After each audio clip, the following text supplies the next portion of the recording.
Damian Hardung is a German actor. Born on September 7, 1998, Hardung is from the city of Cologne. A keen footballer, he was part of the youth academy at SC Fortuna Köln. At the age of 14, he went to New York on a scholarship for gifted students. He later studied medicine. In 2023, he played Winnie Wolf in the television series Our Wonderful Years. That year, he was cast in a lead role in a television adaptation of the Mona Casten best-selling novel Save Me. That series was broadcast in 2024 on Amazon Prime Video entitled Maxton Hall, The World Between Us. It was renewed for a second series in May 2024. In 2019, he played Ado in the Raw television show The Name of the Rose alongside Rupert Everett and John Turturro.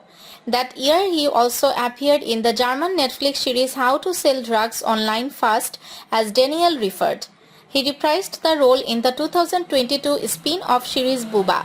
Between 2015 and 2017, he played Jonas Newman in all three series of the Vox television series Club Der Roten Bander. He had his first leading role portraying Thomas in 2013's Clara and The Secret of the Bears. In 2022, Damian Hardung visited Antarctica with Greenpeace to help raise awareness for climate change.